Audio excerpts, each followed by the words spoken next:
in this earlier courtship dating period, the neurodivergent individual may seem very flowery and into the relationship and make a lot of effort, and then once the relationship is stable and is long term, the neurodivergent person kind of stops making that effort. Oh, okay. And it's not because they are being lazy or because they are being any of those things, and it's definitely not because they don't care. So a lot of times the partners feel like they've stopped caring. Okay. And it's not that. They have changed. They've changed. It's not that. It's that the neurodivergent person, they always have someone they feel is their safe person. Someone they can be themselves with. So what happens is they stop masking.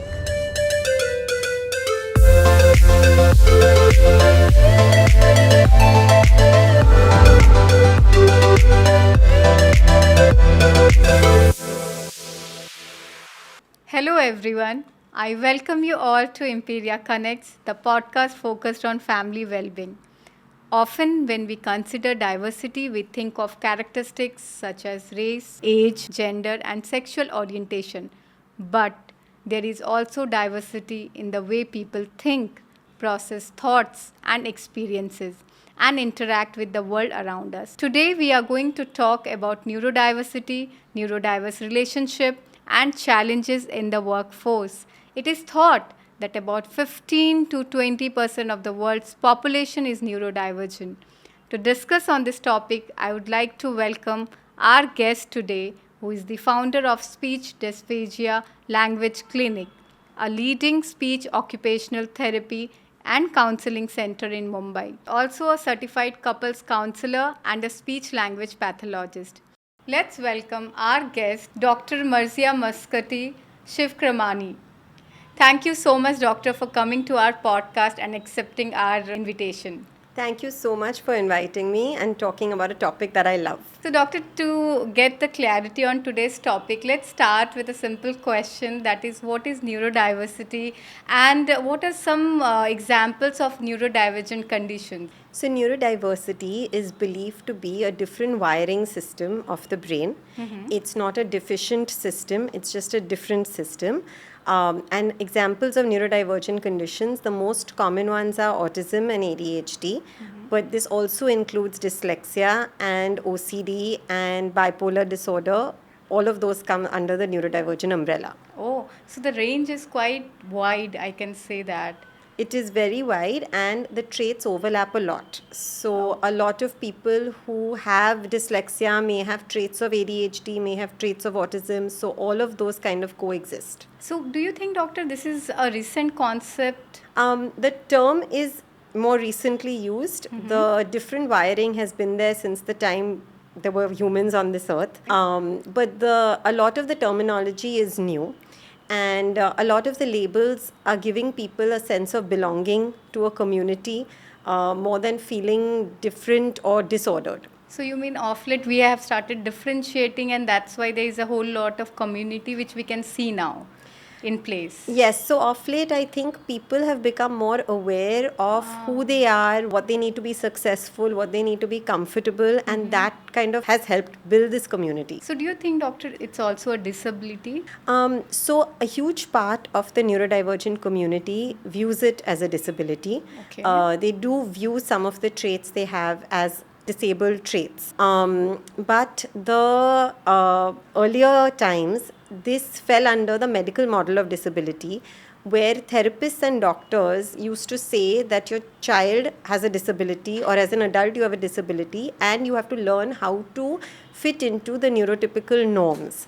Okay. So therapy used to focus on teaching people how to mask their neurodivergent traits and how to fit and seem more normal. But now that has changed, and we have what we call neurodiversity affirming therapy, where you help the person realize their strengths, what are their challenges, and accept them for who they are. Now the scenario has changed as compared to earlier times, and the traditional method must have also changed, how you deal with this type of people.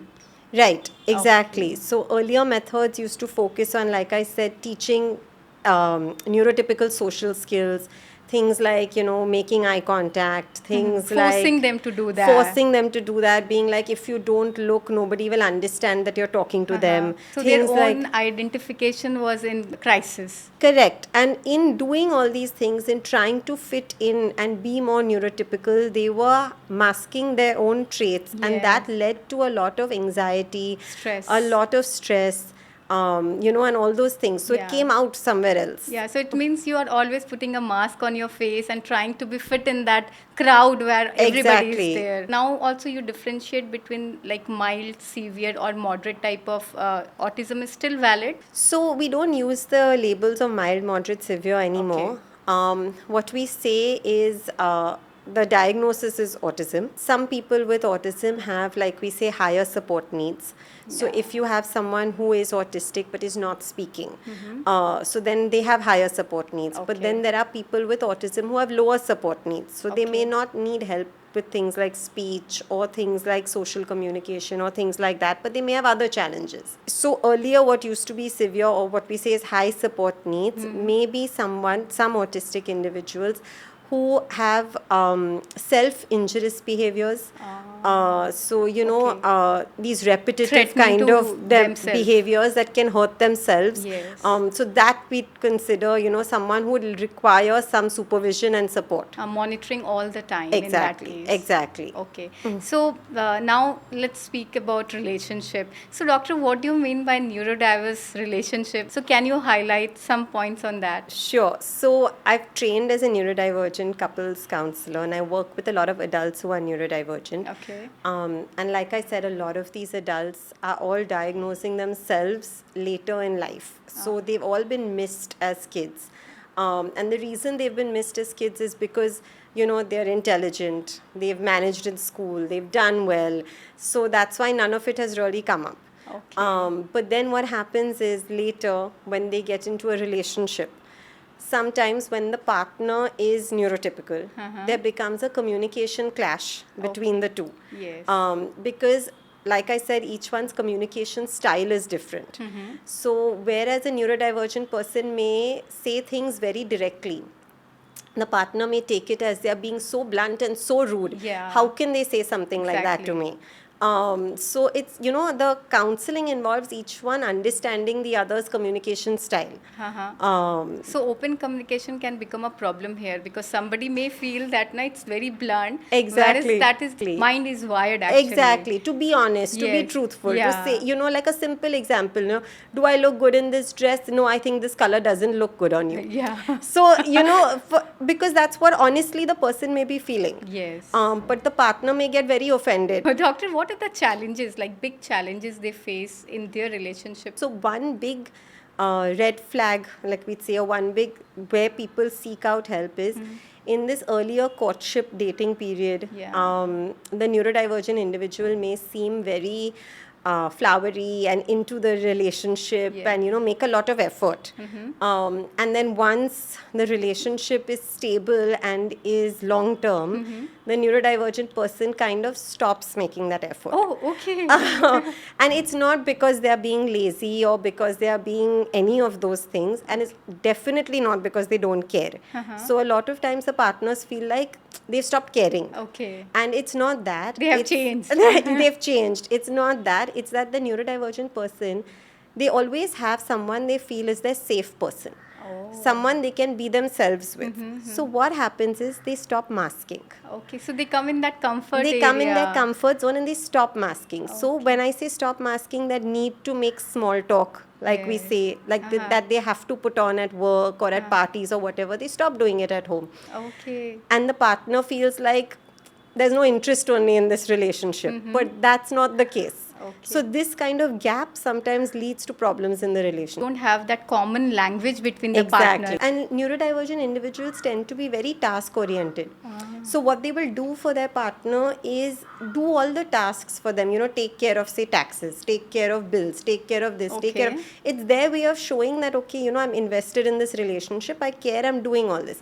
But the partner may want more Intimacy. gifts, intimacy, Yes. compliments, And then when all of that is not there, then they Yes. feel the person doesn't care. Okay. Especially in Indian culture. In that case, doctor, if another partner is neurodiverse, throughout their life they are adjusting without knowing that they are neurodiverse, one of the partner. Then sometimes it happens that it lead to divorce also.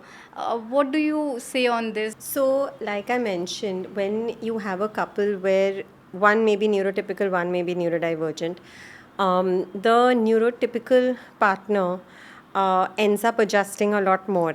Okay. Because they keep adjusting, not knowing what they are doing wrong or this thing to cause this lack of connection, like we say. And what ends up happening is a lot of their needs are not met. So that's one thing that may happen. Another thing that may happen is that the neurotypical partner may push the neurodivergent partner to become more neurotypical. Yes. In which case, the neurodivergent partner really has to Suffers. mask, adjust, all of those things. And again, their needs may be suppressed and not met. Okay. So either way may happen. If we have two neurodivergent people who are together, in that case also sometimes if someone has more autism traits, someone has more ADHD traits, actually that combination really attracts. So if that ends up happening also, they are very different in many ways. Like someone who has more autistic traits tends to be very routine, very Particular about very detailing. particular, very ordered and organized, whereas the person with more ADHD traits tends to be very last minute and Okay. all over the place. So Chill that types. exactly, so that really causes a clash. Right. And then especially when it comes to parenting, it's very different parenting styles. Exactly. So that also causes a clash. Okay. So there are, I mean, divorce rates Because of this are there neurodiversity. because of neurodiversity. Sometimes it's hard to know what the actual rates are because the neurodiversity has not been recognized. So, doctor, how are you different from a marriage counselor? Because it looks very similar. So it is similar, but the thing is that whether you're doing marriage counseling, whether you're doing individual counseling, I think what is most important for psychologists across the world is to be trained in neurodiversity. Because if Okay. the psychologist is not picking it up, then the therapy is not going to work.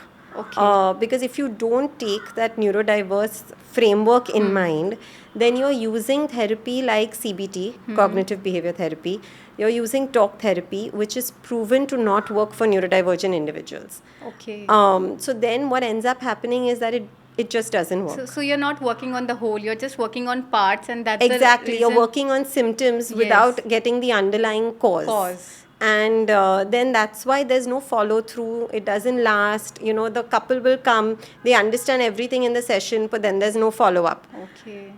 So whereas therapy for neurodivergent couples is very, very specific. It's Okay. very, like I said, because neurodivergent individuals are very task driven, Oriented. the therapy is also very task oriented. Okay, can you give some examples, doctor? Sure. So it's very direct work. Okay. It's like I mentioned about compliments. So if we figure out between a couple that one person's love language is getting words of affirmation, like we Yes. say, I actually give the partner a list of affirmations. Really, doctor? And yes, and say practice these Okay. and start using them because it's important to your spouse. Oh. So it's realizing what is important to the spouse and then making sure that happens. So they put effort in. So on they make that. effort. Now, a lot of times the spouse turns around and says, but this is just rehearsing. I don't want this fake nonsense. Okay. So, So fair enough. satisfaction is not fair there. enough. But the thing is, what happens is once the neurodivergent individual gets the hang of it, then Then they're they able to do it understand. themselves. Okay. They just need that little push. And it needs to be that very tailor-made specific therapy with, follow up. Okay, this week, are you going to do Did this? this. Are you going to do this?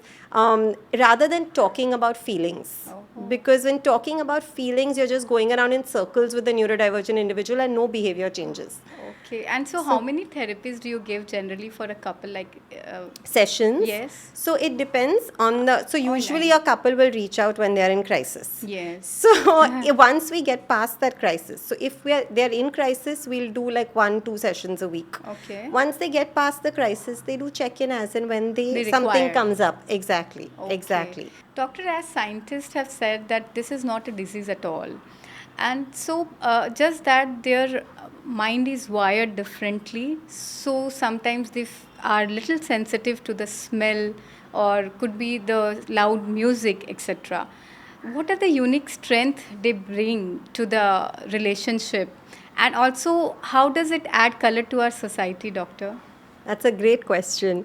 So, neurodivergent people have a lot of strengths. They tend to be, like we say, very detail oriented. So it's details first, concept later. Okay. So they notice things that a lot of neurotypical people may miss. Okay. Their other strength is they pick up patterns very easily, and that includes patterns in behavior. Okay. So many neurodivergent individuals are psychologists, are therapists, are all of that because they're very good in picking up patterns in behavior. Oh, lovely. So, usually neurodivergent individuals tend to have one focused area of interest.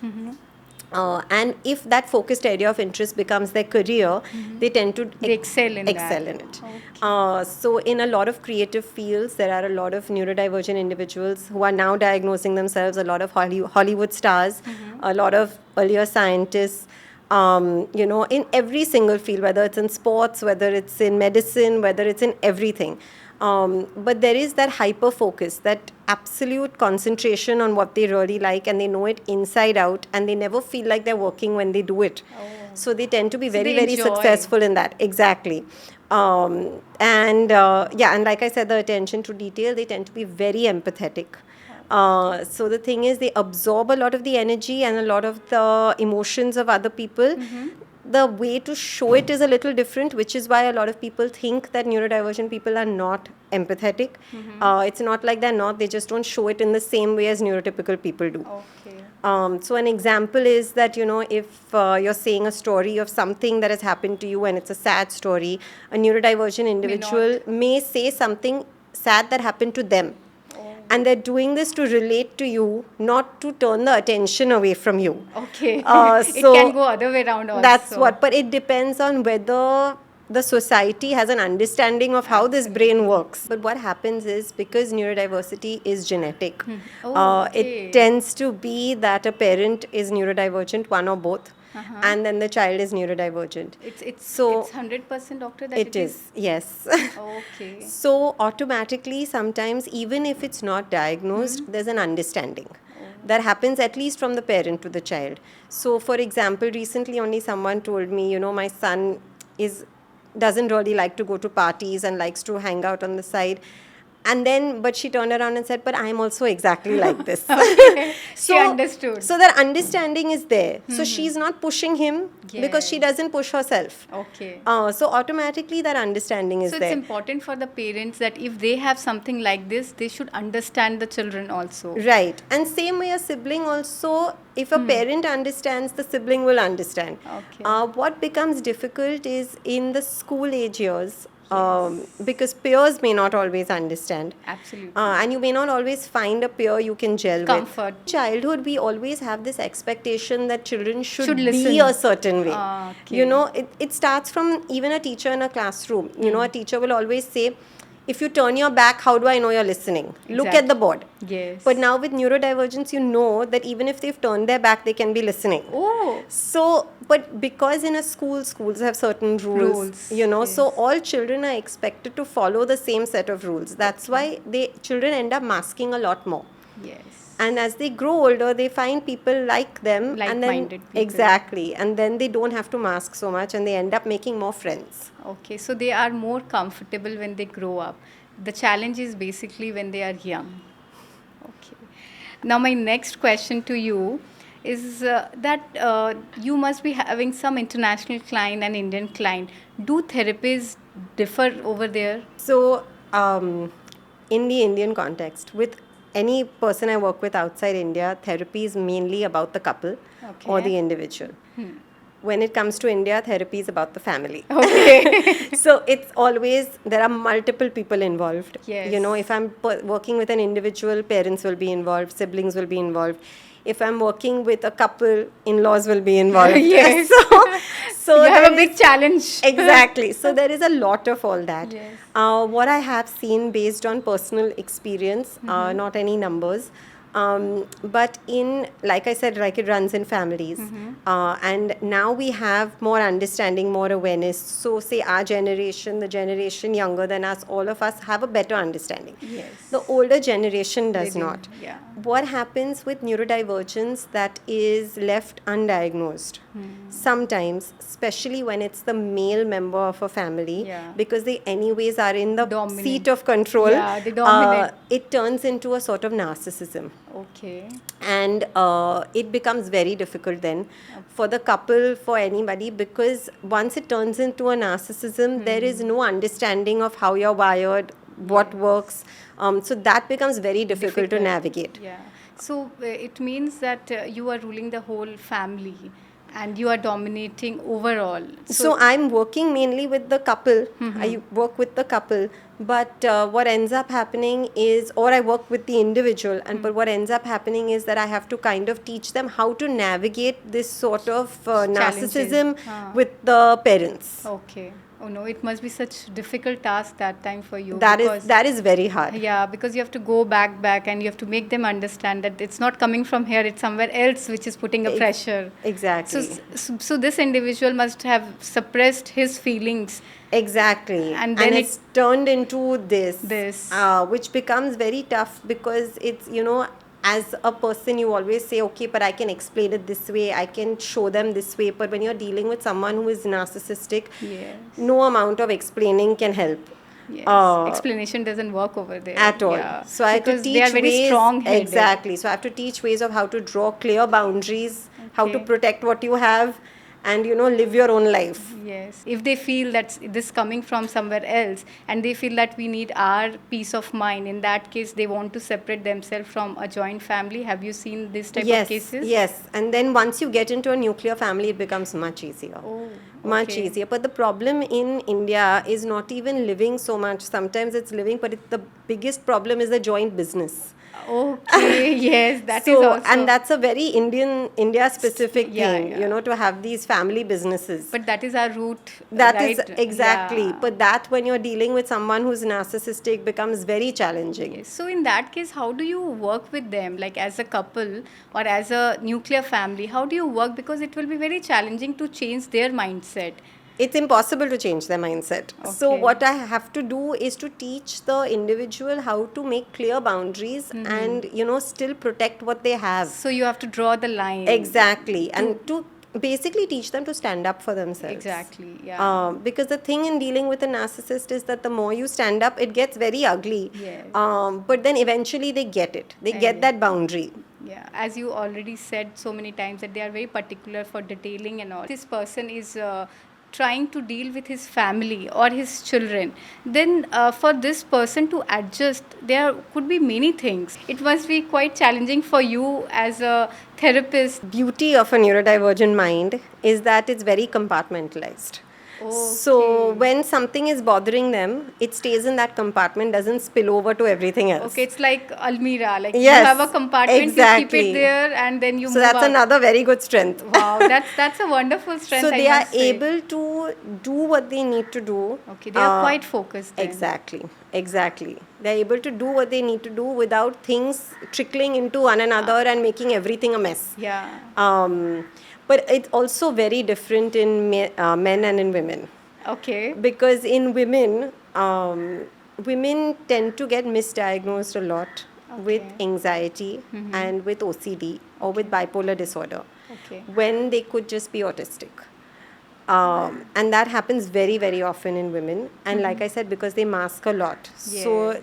throughout their childhood years, they are very good at picking up how other girls act and imitating their behavior and trying to fit in. So Okay. they do it at a very subconscious level. It's not Yes. even consciously that they're putting it on, but they do it. Okay. But then that leads to a lot of anxiety that comes out in other Internally. places, internally, eating disorders, sleep issues, unexplained pain, headaches, stomach aches, migraines. Side effect of all this. Very, very common in neurodivergent girls. So with suppressing any feeling can lead to many problems in future also. Yes. Okay. And doctor, what role does empathy play in this type of relationship? So when we talk about empathy, there is what we call for a neurodivergent person is called the double empathy problem. Okay. It's, it's being empathetic, but it's also the other person has to understand their perspective. It's basically like I say, if I was to draw a six, okay, I'm seeing it as a six, Yeah, I'm but you're seeing seeing as it as a nine, nine, yes. right? And it's for both people to get that it can be a six and it can be a nine. It cannot, there's not only one way of looking at it. And that's the biggest thing for a neurodivergent person to get, that there is a different perspective to something. Okay. Because they tend to be like, it's only my perspective. So it's like that they have to understand and also appreciate others' perspective. That is Yes. very important. Yes. And actually, it's very important in any relationship. Absolutely. Yeah. Absolutely. So, doctor, my next question will be like, what are the challenges as an adult they face in their workplace? Okay, so in the workplace, what happens with the neurodivergent mind is also requires a lot of rest. Okay. So many times adults say that, they'll do something like maybe, socialize and go out one night, 2 nights, 3 nights. Then by the fourth night, their battery has completely drained. Discharged. And there's nothing left, and they want to just curl up under the blanket in the dark and sleep. Okay. When they're at the party, they are the life of the party. Oh, wow. So it's not like they're not. But that takes a toll. Yes. So similarly at work, this 9 to 5 job, coming in on time, leaving on time, like those sort of structures are very hard for a neurodivergent person. Okay. Because sometimes they work a lot better based on their own timing. Comfort. Doctor, what type of changes an organization should make so that they can accommodate neurodiverse people at their workplace? So a lot of organizations now, especially in the US and all, are making a lot of these accommodations for neurodivergent individuals. Okay. Things like giving the flexibility of work from home Oh. on certain days. I think must be after the COVID they After realized. COVID, yes. And that really helps a neurodivergent Yes. person, because sometimes, like I said, they're not able to keep to this 9 to 5. Okay. So sometimes they may wake up in the afternoon, but still work till late in the night. So Okay. the amount of work getting done gets done. Okay. But they may not be able to keep to these regular hours. So forcing them into So a routine desk, is not their cup of tea. exactly. For some. Some, For exact- some, they love the routine. Huh. But for some, keeping to this, very structured desk job doesn't help. The other thing is, allowing things like movement, allowing things like any sort of sensory aids that they may need. Things like noise cancelling headphones. So now you get these loop earplugs that you can Yes. just put in that cancel out background noise. That really helps people, because sometimes they get very distracted by background noise. Okay. So that's one thing. Sometimes they may require to just keep something in their hand to fidget with, like a pen or anything. Or sometimes those standing desks help. Because sitting for such a long time may be really They're not difficult. comfortable. Or just allowing them to walk around and work. All those sorts of things help. Okay. But taking frequent breaks is very important. That is required for them. That is very important, because actually their productivity is very high. So Because they focus. exactly, hyper focus. They are hyper-focused. They hyper focus. So even if they are given a break, they will still do double the amount of work. But they need those breaks. So that's why I think organization has figured it out that they are a Yes. very good and smart workforce. Just that they need a different type of atmosphere to work on. Exactly. Okay. Doctor, what are some misconceptions regarding this neurodivergent people? So there are a lot of misconceptions. Many times when I use the term neurodivergent, I can see the opposite person's expression change, Yes. because they start thinking, "Oh my God, what is What's wrong? wrong with me?" Something is really wrong." Yeah. That I see in a partner. Usually the individual themselves has figured it out. Okay. So they figured it out and they are quite confident with it. Oh. It's the partner that feels, "Oh my God." That's a shock or for the parent another that person. feels, "Oh my God," Yeah, or that's a things sad. like that. But misconceptions are that everyone looks at it as a disability. Yes. So they think, oh, this person's going to need lifelong support. You know, after me, what? You know, are they Yes. going to be successful? Are they going to be this? Are they going to be that?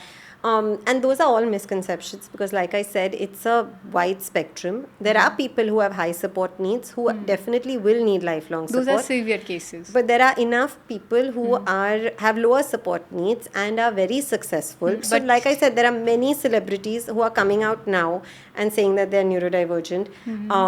So, you know, they require certain accommodations in their life, which they now can understand about themselves and they do because of the awareness. Yeah. But they are very successful. That can change from young age to adulthood. So, sometimes what happens in kids, many times you see kids who speak late. Okay. So, like Elon Musk said, he Yes. spoke after 7. Yes. So, many times kids speak late. So, that becomes a little bit of a challenge Worry. in the young years and a big worry. Yes. And then once they pick up speech, I Yeah. think that becomes a lot easier for parents. And also for the child to for the communicate child. The and express. problem that happens is, and what I've seen is that many times children get a diagnosis when they are little because a lot of the traits are very apparent when they are small. Yes. And parents are aware of it. But then once the child becomes verbal and once the child, is at school and all, they don't share that information with the child. Yes. So when they grow up and they have mental health challenges, which is 80% of neurodivergent people have mental health challenges, Okay. then they start thinking, what is wrong with me? Because they have not learned that they are wired differently. That has not been said to them earlier. So, do then you they think that think, what's helps, wrong? doctor, if we tell them before? So that's a lot of what we do Yeah.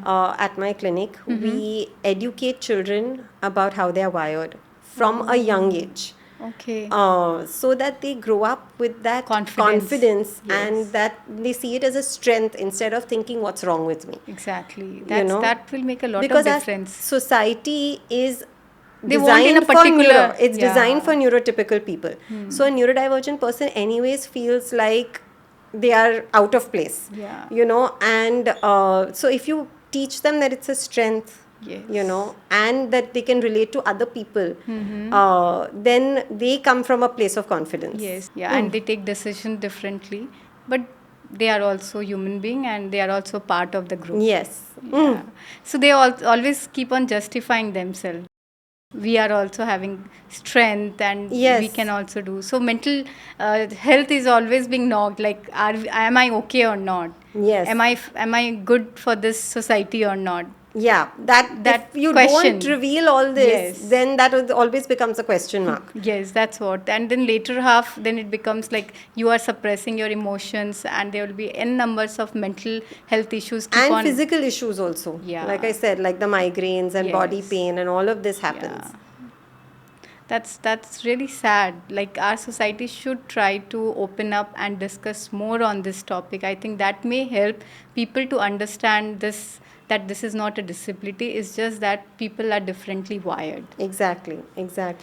So, doctor, in neurodiversity case, do you think there has to be some changes so that these people are comfortable and they can do a better job in? Yeah. So if they have a diagnosis, then usually they should definitely reveal it Okay. to the university or to the college or whatever, Okay. and get whatever accommodations they need. Like sometimes, someone with an attention deficit may take longer to finish a paper. So to Yeah. get that extra time. But do they give? They do give. They do give. Oh. Yeah. And does Yeah. it come in the certificate? No. No, not No, in nothing. the completion. No, Okay. no.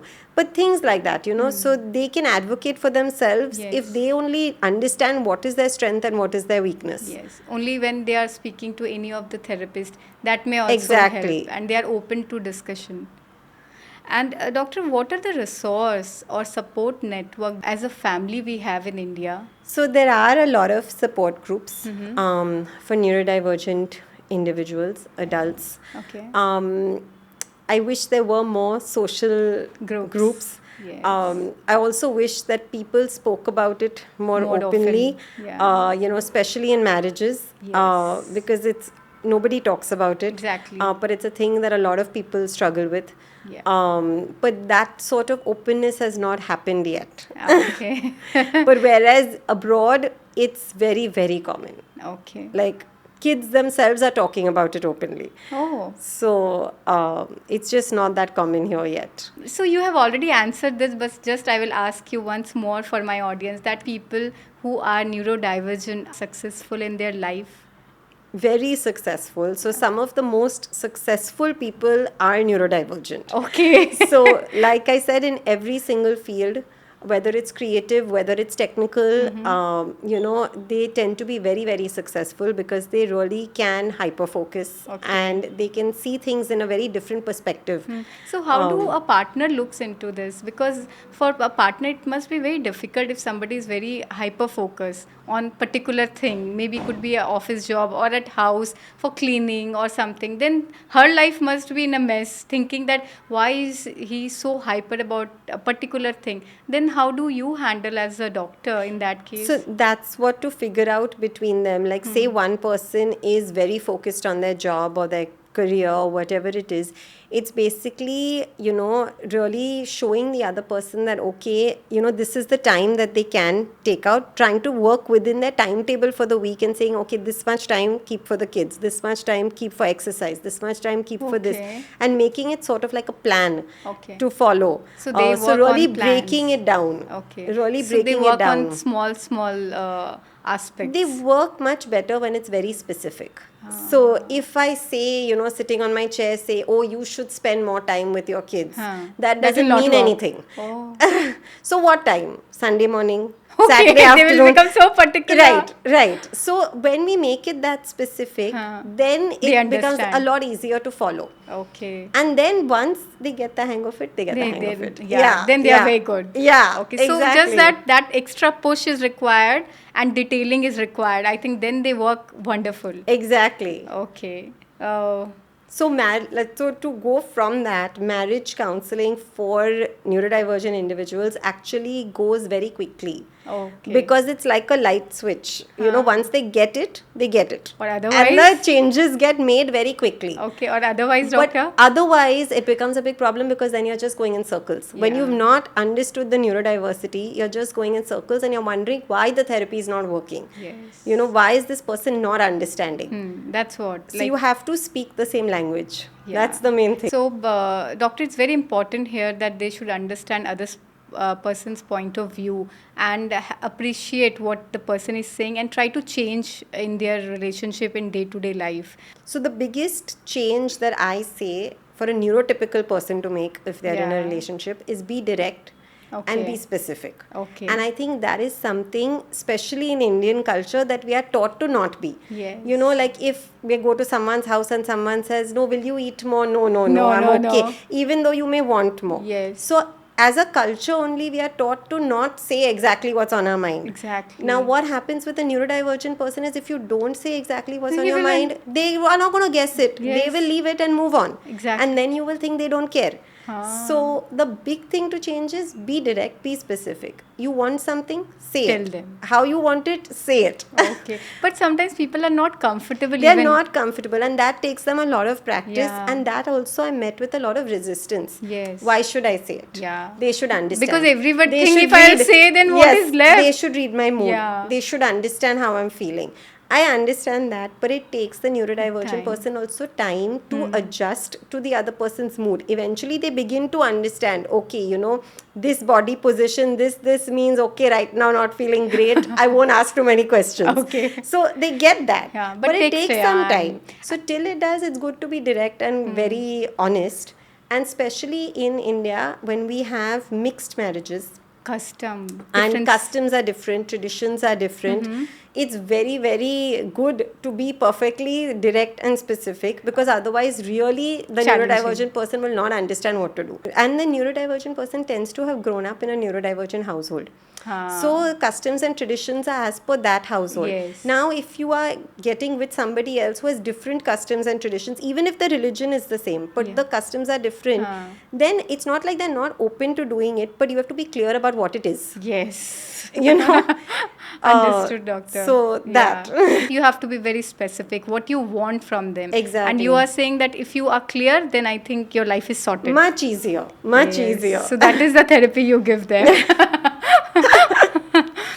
these early detection really helps in their life, in the relationship, or in somebody's marriage? So it really helps because without the proper diagnosis, without a proper understanding of this neurodiversity framework in therapy, the neurotypical partner faces a lot of trauma. Okay. Because from the beginning they feel that something's wrong with them. Oh. And they internalize that and they keep trying, Doubting. doubting themselves and trying ways, and it doesn't seem to be working Okay. because they've not understood how to communicate with their neurodivergent partner. Yes. So there is a lot of, like I said, this they should understand, they should know what I'm feeling. Now when the person doesn't understand, then this all gets internalized as Yes. I'm not being noticed, I'm Yeah. not being appreciated, I'm Yeah. not valued. Yes. So they feel a lot of that. And sometimes that just goes on, then they have kids, then they feel even more undervalued. Yeah. So those are the sorts of traumas that I deal with, that we work on unlearning Yes. after we get a diagnosis. Okay. A lot of people now, a lot of younger individuals come for premarital counseling. Oh, okay. So where they feel that their partner may be neurodivergent or they themselves may be neurodivergent. So what are the things that can come up? What are the things that we should be watchful for? And things I work on is basically trying to visualize what married life will look like. What does the routine look like? What does day to day look like? Who will take care of what? Oh, So my God. because a lot of times for neurodivergent adults, and I say this a lot in therapy, is that they like to know what to expect. They don't like. So They don't like surprises. to jump in Okay. to something. So it's the same thing as there are people who will go to a restaurant. Some people will just walk into the restaurant. Some people will have seen the menu, decided what they're going to order from before, and then go. Yes. So the same with neurodivergent people. They like to know what's going to happen. Okay. So when you help them kind of think through that, their anxiety reduces. So it makes it little comfortable It for makes them. it a lot more comfortable. It doesn't always have to follow that exact path, but at Yeah. least they have some idea. Some idea.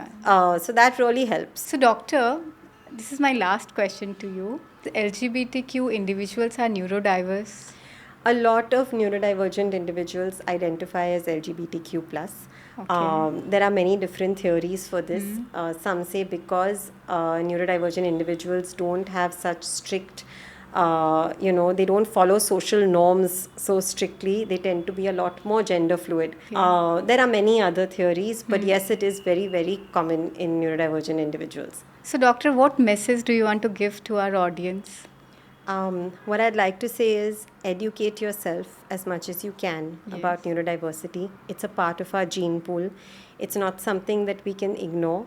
Each and every one of us has neurodivergent friends, family, people we know and love, and we need to respect that diversity. There is a very famous saying by Temple Grandin, a very famous autistic woman, who said that if you remove autism from the gene pool, there'd be a bunch of cavemen standing around in a cave chatting, and nothing would have really gone ahead. So, embrace that diversity. And for parents, I would say, if you do notice that your child is different in certain ways, celebrate that difference. Yeah. Teach them how to celebrate it instead of forcing them to be a particular Make it way. as a strength. Exactly. And for adults, I would say, again, if you notice any differences, any challenges that come up in your marriage or relationship or with friends also, seek help to kind of bridge that gap of communication. And the other thing that I would say to doctors, psychiatrists, psychologists, teachers, educate yourself on neurodiversity. Yes. It's a part of everybody It's that you life. deal with. And it's important for every single person to know about it. Thank you, Dr. Marzia, for coming to our set and talking on such a wonderful topic on neurodiversity. And I must say that the tips which you have given, I hope as a society we can be more understanding and supportive to this set of people. We can embrace neurodiversity. Thank you so much for having me. I really enjoyed this talk. Thank you so much, Thank Doctor. you. Thank you all for tuning into today's podcast on neurodiversity. We trust that our discussion with Dr. Marzia has provided valuable insights on how to improve our relationship and by embracing neurodiversity. There are many companies that have made significant strides in encouraging neurodiversity like Amazon, SAP, JP Morgan, Cisco, etc., providing them training, mentorship, and accommodation too. It promotes the idea that everyone has value and something meaningful to contribute, regardless of how their brain is wired. If you think you need an expert, you can reach out to our guest using the details provided in description box. And stay tuned for more insightful conversation on Imperia Connect. Thank you and stay safe.